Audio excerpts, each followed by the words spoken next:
Merci de m'avoir invité, j'apprécie beaucoup.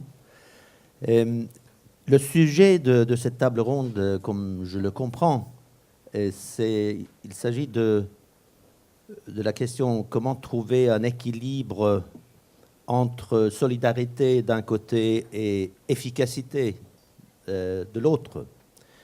Et ça, c'est un sujet que je trouve tout à fait intéressant, important, et d'une actualité en fait permanente, et qui est au cœur du débat politique, au moins dans mon pays, la Suède, en fait au cœur de notre débat politique depuis des décennies. Et chez nous, en Suède, c'est dans les années 30 déjà où on a trouvé ce qu'on appelle toujours dans notre histoire politique le compromis historique entre, d'un côté, le mouvement ouvrier, représenté par surtout la social-démocratie à l'époque, et de l'autre côté, les intérêts de l'industrie et du capital, où la social-démocratie, ou le mouvement ouvrier a accepté définitivement, déjà dans les années 30, l'économie du marché et l'efficacité comme principe directeur de cette économie de marché. De l'autre côté, les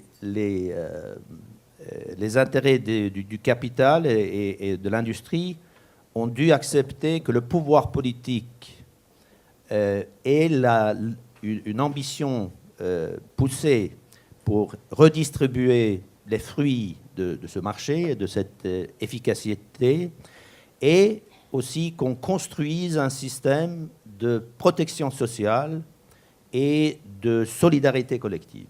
Et c'est cela qui s'est passé. C'est comme ça que c'est sur cette base que nous avons construit notre État-providence en Suède, et où je trouve justement qu'aujourd'hui, il y a un consensus très large sur la nécessité de trouver constamment cet équilibre entre solidarité et efficacité. Très brièvement, notre système, nous avons un système de protection sociale comme les autres pays, comme la France, comme les autres pays européens. Nous parlons, après tout, aujourd'hui beaucoup plus d'un modèle pan-européen ou européen. Et un côté important de notre système de protection sociale, c'est qu'il repose sur le principe très strict de l'universalité. Et on peut constater aussi que notre système, probablement par rapport au système en général en Europe, est particulièrement généreux, ou je dirais était particulièrement généreux, parce que nous avons été confrontés au cours des années de deux problèmes principaux pour notre système de protection sociale. L'un, c'est que le système était pendant très longtemps trop coûteux, tout simplement trop coûteux, pas tenable, pas soutenable à long terme. Et le deuxième problème c'était un problème plutôt structurel, mais très important. Nous avons trouvé que la protection sociale dans notre pays ne donnait pas suffisamment d'incitation pour travailler. En fait, parfois, le système avait tendance à décourager même le travail. Alors, dans ces deux domaines, nous avons fait beaucoup de réformes depuis une quinzaine d'années. Nous avons parcouru une crise très profonde économique et financière début des années 90, où il fallait complètement assainir nos finances publiques, et ça a beaucoup affecté aussi notre protection sociale. Mais comme ça, nous avons pu diminuer les dépenses. Et si on regarde le système aujourd'hui et l'évolution du coût des dépenses sociales, ils sont passés de 37,7% du PIB en 1993 à environ 30% aujourd'hui. Alors une diminution dans cette période de croissance économique importante, mais une diminution très importante, mais tout à fait nécessaire. Alors aujourd'hui, avec ces réformes, nous avons, et je n'entre pas dans les détails, mais nous avons pu, alors, d'un côté, diminuer les coûts, et de l'autre côté,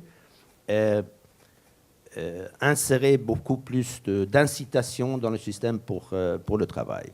Je veux conclure en disant que la question, est-ce que la solidarité a un prix? Bien sûr, la solidarité a un prix. C'est le coût pour les budgets publics. Et c'est aussi ce risque de créer des découragements de travail.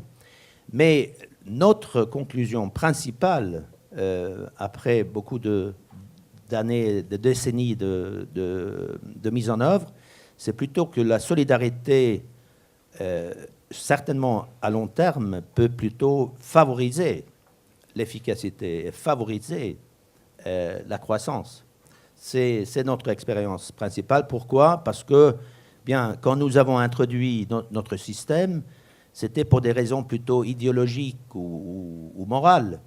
Mais une analyse aujourd'hui, rétrospectivement, et de la situation aujourd'hui, même une analyse très froide de notre développement économique, montre que cette solidarité a rendu possible une plus grande flexibilité dans l'économie. On a pu faire des changements, même des délocalisations, des adaptations structurelles très importantes, et avec l'acceptation de nos citoyens et de nos citoyens. Et c'est cela, les gens ont tout simplement ont eu confiance en le système et ne se sont pas sentis menacés par ces changements. Et cela est un atout, a été un très grand atout dans la crise économique et financière récente, où les gens ont accepté beaucoup de changements et des